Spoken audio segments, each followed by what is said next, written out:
Hi friends, എല്ലാവർക്കും ഇന്നത്തെ പുതിയൊരു വീഡിയോയിലേക്ക് സ്വാഗതം. അപ്പോൾ നമ്മളിന്ന് ഫിസിക്സിലെ ലൈറ്റ് ആൻഡ് ഒപ്റ്റിക്സ് എന്ന് പറയുന്ന പാർട്ടാണ് നോക്കുന്നത്. അപ്പോൾ നമ്മളതിൽ പഠിക്കുന്നത് എന്താണ്? പ്രകാശമാണ്. പ്രകാശം നമുക്ക് എന്താണെന്ന് അറിയാം. ഇറ്റ്സ് എ ഫോം ഓഫ് എനർജിയാണ്. അതായത് വൈദ്യുതകാന്തിക സ്പെക്ട്രത്തിലെ ഏകദേശം 400 നാനോമീറ്റർ മുതൽ 750 നാനോമീറ്റർ വരെ തരംഗദൈർഘ്യമുള്ള വൈദ്യുത കാന്തിക വികിരണങ്ങളെ നമ്മൾ വിളിക്കുന്ന പേരാണ് പ്രകാശം. 400 നാനോമീറ്റർ ടു 750 നാനോമീറ്റർ. അപ്പോൾ ഈ പ്രകാശത്തിൻ്റെ സഞ്ചാരപാതയെ നമ്മൾ പ്രകാശരശ്മി എന്ന് പറയും. അത് റേ ഓഫ് ലൈറ്റ്.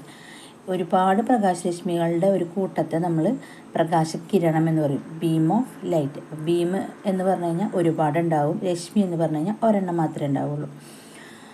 അപ്പോൾ നമ്മൾ ആദ്യം പഠിക്കാൻ പോകുന്നത് റിഫ്ലക്ഷനാണ്. റിഫ്ലക്ഷൻ എന്ന് വെച്ചാൽ എന്താണ്? പ്രകാശം ഒരു മിനുസമുള്ള പ്രതലത്തിൽ പതിച്ച് തിരിച്ചു വരുന്ന പ്രതിഭാസം നമ്മൾ പറയുന്ന പേരാണ് പ്രതിഫലനം അല്ലെങ്കിൽ റിഫ്ലക്ഷൻ.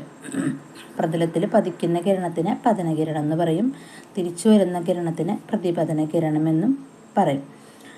ഇനി ഈ പ്രതിപതനവും ത്തിന് 2-3 നിയമങ്ങളുണ്ട്. ആദ്യത്തെ നിയമം എന്ന് പറയുന്നത് പതനരശ്മിയും പ്രതിപതനരശ്മിയും പതനബിന്ദുവിൽ നിന്നുള്ള ലംബവും ഒരേ തലത്തിൽ ആയിരിക്കണം. എപ്പോഴും ഒരേ തലത്തിൽ എന്ന് വെച്ച് കഴിഞ്ഞാൽ ഒരേ പ്ലെയിൻ, സെയിം പ്ലെയിനിൽ ആയിരിക്കും. ഇനി പ്രതിപതന കോണും പതന കോണും എപ്പോഴും ഈക്വലായിരിക്കും. അപ്പോൾ 2 ലോസാണുള്ളത്. ഒന്ന് പതനരശ്മി, പ്രതിപതനരശ്മി, പിന്നെ ലംബം. ഇത് 3ഉം ഒരേ പ്ലെയിനിലായിരിക്കും. പിന്നെ പതനകോണും പ്രതിപതനകോണും ഈക്വലായിരിക്കും. അപ്പോൾ 2 മാധ്യമങ്ങളുടെ സംഗമസ്ഥാനത്ത് വെച്ചിട്ടാണ് ഈ തരംഗത്തിൻ്റെ ദിശയ്ക്ക് മാറ്റം സംഭവിക്കുന്നത്. എന്നിട്ടത് എന്ത് ചെയ്യും? വന്ന മാധ്യമത്തിലേക്ക് തന്നെ തിരിച്ച് പോകും. സാധാരണയായിട്ട് ശബ്ദം, ജലതരംഗം എന്നിവയിലൊക്കെയാണ് കൂടുതലും പ്രതിപതനം നടക്കുന്നത്. അപവർത്തനാങ്കം കൂടിയ മാധ്യമത്തിൽ നിന്നും കുറഞ്ഞ മാധ്യമത്തിലേക്കാണ് എപ്പോഴും ഒരു ക്രിട്ടിക്കൽ ആംഗിളിനേക്കാളും കൂടുതൽ കോണിൽ പതിച്ചു കഴിഞ്ഞാൽ ആ രശ്മി പ്രതിഫലിപ്പിക്കപ്പെടുന്നത്. അപ്പോൾ മിനുസമുള്ളത് പ്രതലത്തിൽ പതിച്ച് തിരിച്ചു വരുന്ന പ്രതിഭാസത്തെ നമ്മൾ പറയുന്ന പേരാണ് പ്രതിഫലനം. ആ പ്രതിഫലനത്തിൻ്റെ ഒരു ഇമേജാണ് ഈ കാണിച്ചേക്കുന്നത്. കണ്ടോ, ഒരു ലൈറ്റ് വന്നൊരു പ്രതലത്തിൽ തട്ടിയേക്കാണ്, എന്നിട്ടത് അതേ ആംഗിളിൽ തന്നെ തിരിച്ചു പോയേക്കാണ്. അപ്പോൾ ഇവിടെ ആംഗിൾ ഓഫ് ഇൻസിഡൻസ് ആണ് നമ്മൾ പതനകിരണം എന്ന് പറയുന്നത്. ആംഗിൾ ഓഫ് റിഫ്ലക്ഷനാണ് പ്രതിപതനകിരണം. ഇത് രണ്ടും എങ്ങനെയായിരിക്കും? ഈക്വലായിരിക്കും. അതുപോലെ തന്നെ ഇൻകമിങ് ലൈറ്റാണ് നമ്മൾ പതനകിരണം എന്ന് പറയുന്നത്. തിരിച്ചു പോകുന്നതാണ് ഔട്ട് ഗോയിങ് ലൈറ്റ് എന്ന് പറയുന്നത്. അപ്പോൾ ഇതിൽ ഫിഗർ കണ്ടാൽ നമുക്ക് മനസ്സിലാവും, ഇതിൽ പ്രതിപതന നിയമങ്ങൾ പാലിച്ചിട്ടാണ് ഈ പിക്ചർ വരച്ചേക്കണം, അല്ലേ? അപ്പോൾ ഇതിലെങ്ങനെയാണ് പതനകോണും പ്രതിപതനകോണും ഈക്വലാണ്. ഇനി നമ്മൾ സാധാരണ ഇപ്പോൾ ഒരു പ്രതിഫലനം നടന്നു എന്ന് വിചാരിക്കുക. അപ്പോൾ അതിൽ നമുക്ക് അളവുകൾ എടുക്കുന്നത് നമ്മൾ സൈൻ കൺവെൻഷൻ വെച്ചിട്ടാണ് എടുക്കുന്നത്. ഒരു ദർപ്പണത്തിലെ എല്ലാ അളവുകളും അതിൻ്റെ പോളിൽ നിന്നായിരിക്കും നമ്മളെപ്പോഴും അളക്കുക, അതായത് സെൻറ്ററിൽ നിന്നായിരിക്കും എപ്പോഴും അളക്കുക. ഇനി പതനരശ്മിയുടെ ദിശയിൽ അളക്കുന്ന ദൂരങ്ങളെ എപ്പോഴും പോസിറ്റീവായിട്ടാണ് നമ്മൾ എടുക്കുന്നത്. എതിർ ദിശയിൽ അളക്കുന്ന ദൂരങ്ങളെ നമ്മൾ നെഗറ്റീവായിട്ടാണ് കണക്കാക്കുന്നത്. അപ്പോൾ പതനരശ്മിയുടെ അതേ ദിശയിൽ അളക്കുന്ന ദൂരങ്ങളെ പോസിറ്റീവായിട്ടും എതിർ ദിശയിൽ അളക്കുന്ന ദൂരങ്ങളെ നമ്മൾ നെഗറ്റീവായിട്ടാണ് എടുക്കുന്നത്. ഇനി ഈ ദർപ്പണങ്ങളിലും ലെൻസിലൊക്കെ മുഖ്യ അക്ഷത്തിന് ലംബമായിട്ട് അക്ഷത്തിൽ നിന്ന് മുകളിലേക്ക് അളക്കുന്ന ദൂരങ്ങളെ പോസിറ്റീവും അക്ഷത്തിൽ നിന്ന് താഴേക്ക് അളക്കുന്ന ദൂരങ്ങളെ നമ്മൾ നെഗറ്റീവായിട്ടുമാണ് കണക്കാക്കുന്നത്. അതായത് മുകളിലോട്ട് പോകുന്നതെല്ലാം പോസിറ്റീവും താഴോട്ട് വരുന്നതെല്ലാം നെഗറ്റീവും ആയിരിക്കും. ഇനി പ്രകാശത്തിൻ്റെ രണ്ടാമത്തെ ഒരു പ്രതിഭാസമാണ് റിഫ്രാക്ഷൻ. റിഫ്രാക്ഷൻ എന്താണെന്ന് നമുക്കറിയാം. ഒരു മാധ്യമത്തിൽ നിന്ന് മറ്റൊരു മാധ്യമത്തിലേക്ക് പ്രകാശം സഞ്ചരിക്കുമ്പോൾ അതിൻ്റെ സഞ്ചാരപാതയ്ക്ക് ഉണ്ടാകുന്ന ഒരു വ്യതിയാനത്തെ നമ്മൾ പറയുന്ന പേരാണ് അപവർത്തനം അല്ലെങ്കിൽ റിഫ്രാക്ഷൻ. ഇപ്പോൾ നമുക്ക് കാണാൻ പറ്റും, ഇപ്പോൾ നമ്മളൊരു ഗ്ലാസ്സിൽ കുറച്ച് വെള്ളം എടുത്തിട്ട് ഒരു സ്പൂൺ എന്തെങ്കിലും ഇട്ട് വെച്ച് കഴിഞ്ഞാൽ നമ്മൾ പുറത്തുനിന്ന് നോക്കുമ്പം സ്പൂൺ ഇങ്ങനെ ഒടിഞ്ഞ മാതിരിയാണ് അതിനുള്ളിൽ ഇരിക്കുന്നുണ്ടാവുക. കാരണം രണ്ട് മാധ്യമമാണ്. വായുവിൽ നിന്ന് അത് ജലത്തിലേക്കാണ് അതിൻ്റെ മാറിയേക്കണത്. അപ്പം മാധ്യമം 2ആകുമ്പോൾ പ്രകാശം ആദ്യം എയറിൽ നിന്ന് പിന്നെ വെള്ളത്തിലോട്ട് പോവുകയാണ്. അപ്പം അതുകൊണ്ടാണ് നമുക്ക് അതിങ്ങനെ ഒരു വ്യത്യാസമായിട്ട് തോന്നുന്നത്. ഇനി നമ്മളിപ്പോൾ ജലത്തിൽ നോക്കുകയാണെങ്കിൽ മീനൊക്കെ താഴെയാണെങ്കിൽ നമുക്കത് മുകളിലാണെന്ന് തോന്നുന്നതും ഈ റിഫ്രാക്ഷൻ മൂലമാണ്.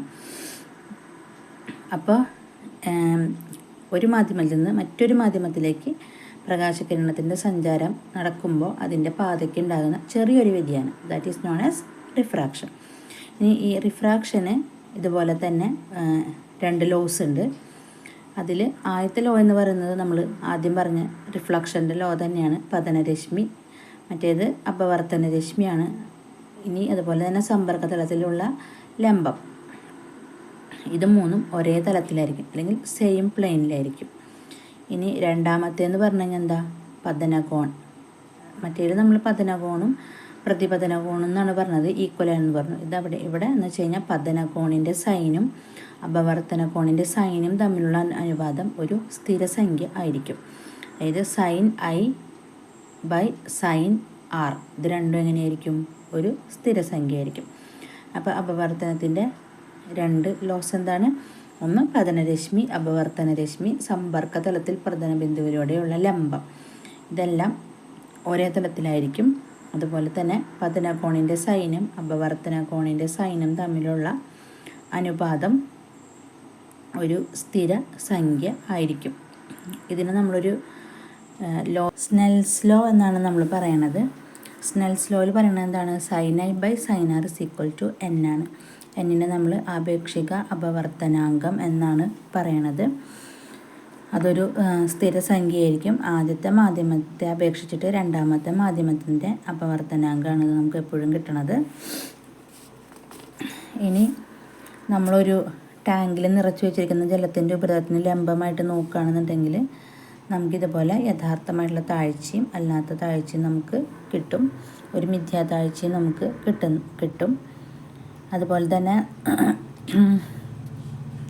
സ്ഫടികക്കട്ടിയിലൂടെയുള്ളൊരു അപവർത്തനത്തിൻ്റെ നമ്മൾ നോക്കിക്കഴിഞ്ഞിട്ടുണ്ടെങ്കിൽ 2 സമ്പർക്ക തലത്തിലാണ് ഈ അപവർത്തനം സംഭവിക്കുന്നത്. ഒന്ന് ബഹിർഗമന രശ്മി പതനരശ്മിക്ക് സമാന്തരമായിട്ട് പതിക്കും. അപ്പോൾ ഈ പതനരശ്മിയും ബഹിർഗമന രശ്മിയും തമ്മിലുള്ള ലംബദൂരത്തെ നമ്മൾ പാർശ്വ വ്യതിചലനം എന്ന് പറയും.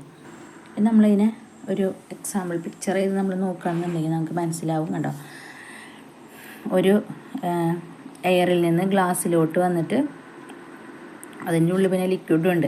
അപ്പോൾ അതിലേക്ക് വന്നത് പതിച്ചേക്കാണ്. അപ്പോൾ അതിൻ്റെ പാതയ്ക്ക് ചെറിയൊരു ചെരിവ് സംഭവിച്ചു.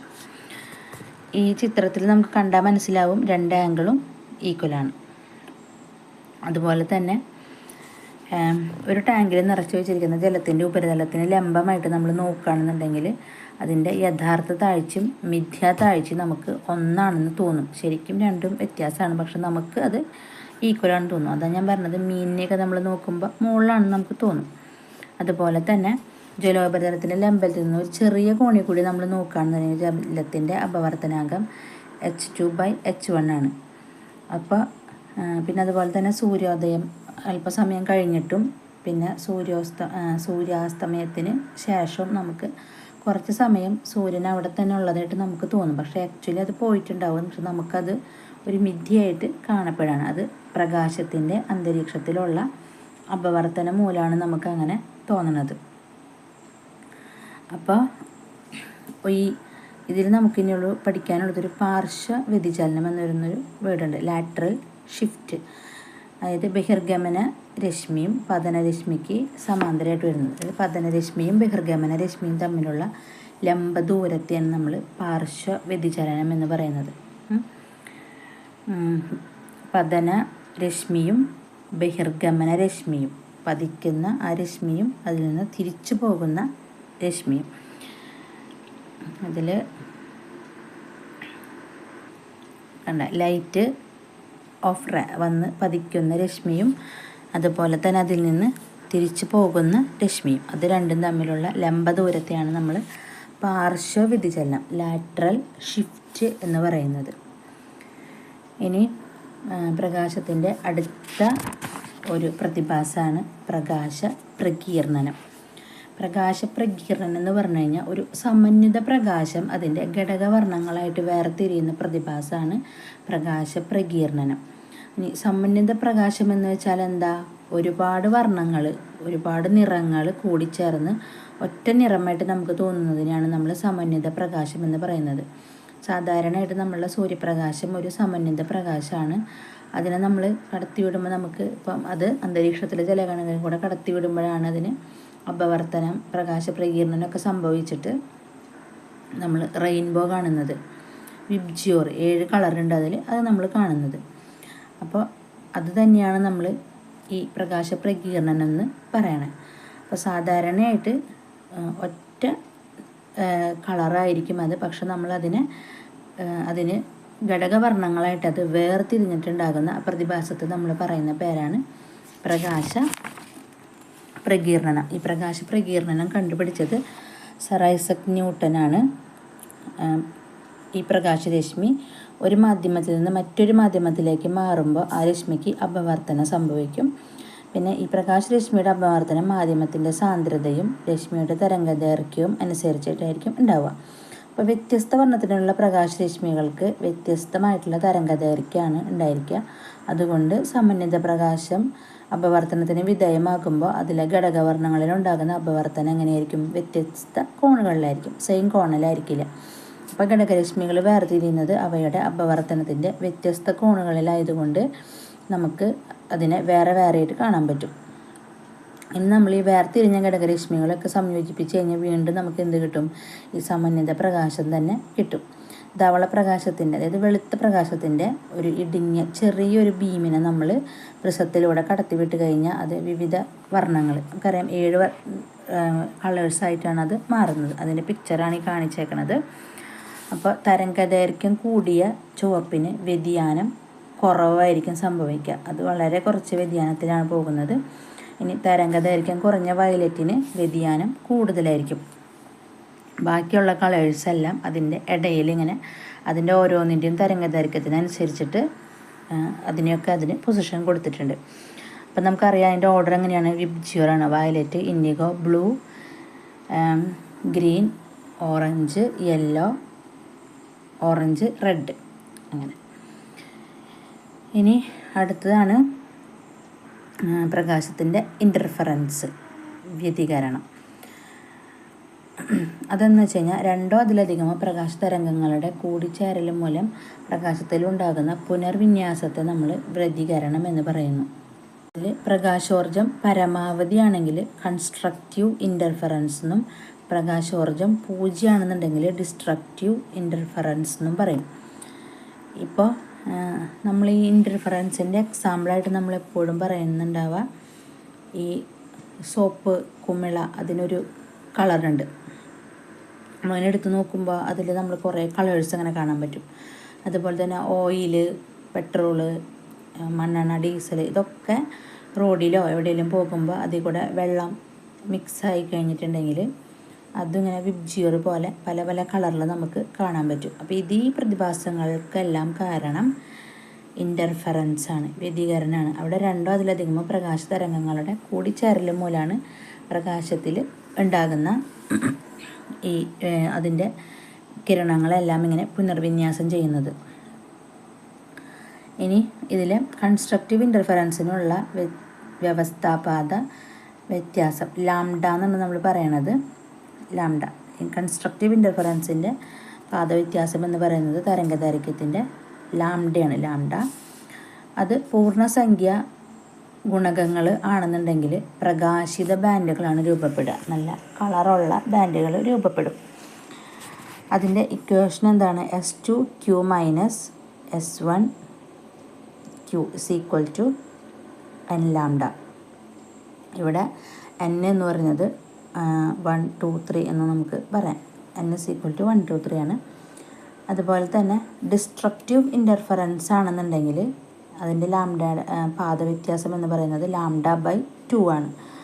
അത് ഒറ്റസംഖ്യാ ഗുണകങ്ങൾ ആണെന്നുണ്ടെങ്കിൽ അതിൽ രൂപപ്പെടുന്നത് ഇരുണ്ട ബാൻഡുകളായിരിക്കും രൂപപ്പെടുന്നുണ്ടാവുക.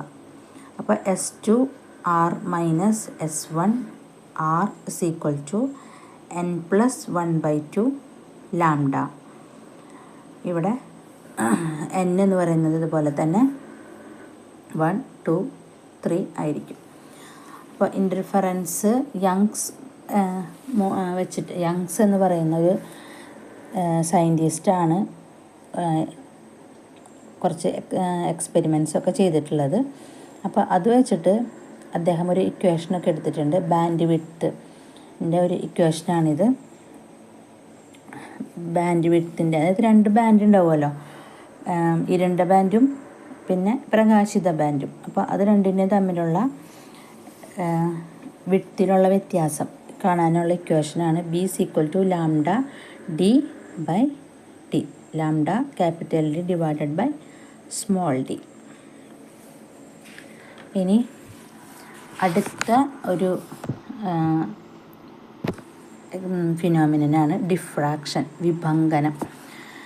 വിഭങ്കനം എന്ന് പറയുമ്പോൾ സൂക്ഷ്മമായിട്ടുള്ള അധാര്യ വസ്തുക്കളിൽ തട്ടിയിട്ട് പ്രകാശം വളഞ്ഞു പോവുകയോ വ്യാപിക്കുകയോ ഒക്കെ ചെയ്യുന്ന പ്രകാശത്തിൻ്റെ പ്രതിഭാസത്തെ നമ്മൾ പറയുന്ന പേരാണ് ഡിഫ്രാക്ഷൻ. ഡിഫ്രാക്ഷൻ പ്രകാശത്തിൻ്റെ തരംഗ സ്വഭാവം നമുക്ക് കണ്ടുപിടിക്കാൻ പറ്റിയിട്ടുള്ള ഒരു പ്രതിഭാസമാണ്. അപ്പോൾ ഹൈജൻസ് ഫ്രെനൽ നിയമം അനുസരിച്ചിട്ട് തരംഗങ്ങൾക്കുണ്ടാകുന്ന വ്യതികരണത്തെയാണ് വിഭങ്കനം എന്ന് പറയുന്നത്. എന്തെങ്കിലും തടസ്സങ്ങളിൽ തട്ടി പ്രകാശം വസ്തുവിൻ്റെ നിഴലിലേക്ക് വീഴുന്നത് വിഭങ്കനാണ്. അപ്പം ഇതുവഴി പ്രകാശത്തിൻ്റെ തീവ്രതയിൽ വ്യത്യാസം കാണിക്കുന്ന ഒരു പാറ്റേൺ ഉണ്ടാക്കും. സാധാരണയായിട്ടുണ്ടാകുന്ന പാറ്റേൺ അല്ലാതെ ഒരു വ്യത്യസ്തമായിട്ടുള്ളൊരു പാറ്റേണാണ് ഉണ്ടാക്കുക. സമാന ആയതിയുള്ള തരംഗങ്ങൾ തമ്മിൽ ഇൻ്റർഫറൻസ് നടന്നിട്ട് തീവ്രമായ പാറ്റേണുകളും വിപരീത ആയതിയുള്ള തരംഗങ്ങൾ തമ്മിൽ ഇൻ്റർഫറൻസ് നടന്നിട്ട് ഇരുണ്ട പാറ്റേണും രൂപം കൊള്ളും. കണ്ട, 2 തരത്തിലുള്ള ബാൻഡ്സ് ഫോം ചെയ്യും. പ്രകാശത്തിന് തരംഗ സ്വഭാവം ഉണ്ടെന്ന് നമുക്ക് ഇതിൽ നിന്ന് മനസ്സിലാക്കാൻ പറ്റും. കാരണം ഒരു തരംഗം അതിൻ്റെ തരംഗദൈർഘ്യത്തിൻ്റെ അത്രയും വലിപ്പമുള്ള ഒരു തടസ്സമായിട്ട് പ്രതിപ്രവർത്തിക്കുമ്പോൾ ഉണ്ടാകുന്ന പരിണിത ഫലമാണിത്. സെയിം ആണെന്നുണ്ടെങ്കിൽ കൂടുതൽ വരും. ഇനി പ്രകാശം വ്യത്യസ്തമായ അപവർത്തന സ്ഥിരാങ്കമുള്ള ഒരു മാധ്യമത്തിലൂടെ ശബ്ദതരംഗങ്ങൾ സഞ്ചരിക്കുമ്പോഴോ അല്ലെങ്കിൽ വ്യത്യസ്ത അക്വാറ്റിക് ഇമ്പിഡൻസ് ഉള്ള ഒരു മാധ്യമത്തിലൂടെ ശബ്ദതരംഗങ്ങൾ സഞ്ചരിക്കുമ്പോഴോ നമുക്ക് ഈ ഡിഫ്രാക്ഷൻ ഉണ്ടാവും. ജലതരംഗം, പ്രകാശം, വൈദ്യുതകാന്തിക തരംഗം, എക്സ്റേ, റേഡിയോ, അങ്ങനെ എല്ലാ തരംഗങ്ങൾക്കും എന്ത് സംഭവിക്കാം? ഡിഫ്രാക്ഷൻ സംഭവിക്കാം. ഇനി അടുത്ത എന്താണ്? സ്കാറ്ററിംഗ് ആണ്. സ്കാറ്ററിംഗ് നമുക്കറിയാം വിസരണമാണ്. ഒരു മാധ്യമത്തിലൂടെ പ്രകാശം കടന്നു പോകുമ്പോൾ ഉണ്ടാകുന്ന ക്രമരഹിതവും ഭാഗികവുമായ പ്രതിഫലനത്തെ പ്രകാശത്തിൻ്റെ വിസരണം എന്ന് പറയും. അന്തരീക്ഷത്തിലെ പൊടിപടലങ്ങളിൽ തട്ടിയിട്ട് പ്രകാശത്തിന് വിസരണം സംഭവിക്കാറുണ്ട്. പ്രകാശത്തിൻ്റെ തരംഗദൈർഘ്യത്തെക്കാളും വലിപ്പം കുറഞ്ഞ കണങ്ങളിൽ പ്രകാശം പ്രതിഫലിച്ച് ഉണ്ടാകുന്ന വിസരണത്തെ നമ്മൾ റൈലി വിസരണം എന്ന് പറയും, റൈലി സ്കാറ്ററിങ്. അപ്പോൾ പ്രകാശത്തിൻ്റെ തരംഗദൈർഘ്യത്തെക്കാളും കുറഞ്ഞ വലിപ്പമുള്ള കണങ്ങളിൽ പ്രകാശം പ്രതിഫലിച്ചുണ്ടാകുന്ന വിസരണത്തെ നമ്മൾ റൈലി സ്കാറ്ററിങ് എന്നാണ് പറയുന്നത്. വിസരണം പ്രകാശം നേരിട്ട് പതിക്കാത്തിടത്തും പ്രകാശം എത്താൻ കാരണമാവും. ഇപ്പോൾ നമുക്ക് നമ്മളൊരു മരത്തിൻ്റെ തണലിലിരുന്ന് പുസ്തകം വായിക്കാൻ കഴിയുന്നത്, അല്ലെങ്കിൽ വേറെ എവിടെയെങ്കിലുമൊക്കെ നമ്മളിരിക്കുമ്പോൾ നമുക്ക് അപ്പുറത്തുനിന്ന് വെളിച്ചം വരുന്നത്, ഇതൊക്കെ ഈ വിസരിത പ്രകാശം മൂലമാണ് നമുക്ക് കിട്ടുന്നത്. ഇനി അന്തരീക്ഷമില്ലാത്ത ഗ്രഹങ്ങളിലും ഉപഗ്രഹങ്ങളിലും വിസരിത പ്രകാശം ഉണ്ടാവില്ല. അന്തരീക്ഷമില്ലാത്തത് കൊണ്ട് ചന്ദ്രനിലെ നിഴൽ പ്രകാശം എങ്ങനെയായിരിക്കും? ഇരുട്ടായിരിക്കും. അതുപോലെ തന്നെ തരംഗദൈർഘ്യം കൂടിയ നിറങ്ങൾക്ക് വിസരണം കുറവായിരിക്കും. തരംഗദൈർഘ്യം കുറയുന്നതിനനുസരിച്ചിട്ട് വിസരണത്തിൻ്റെ തോതും വർദ്ധിക്കും. സാധാരണയായിട്ട് ആകാശത്തിൻ്റെ നീല നിറത്തിനും കടലിൻ്റെ നീല നിറത്തിനൊക്കെ കാരണം ഈ വിസരണം തന്നെയാണ്. തരംഗദൈർഘ്യം കുറഞ്ഞ പകൽ സമയത്ത് കൂടുതൽ വിസരണം ചെയ്യും. അപ്പോൾ ആ വിസരിത പ്രകാശം കൂടുതലായിട്ട് നമ്മുടെ കണ്ണിലെത്തും. അപ്പോൾ നമുക്ക് പകൽ ആകാശമൊക്കെ അതുകൊണ്ട് ബ്ലൂ ആയിട്ട് കാണും.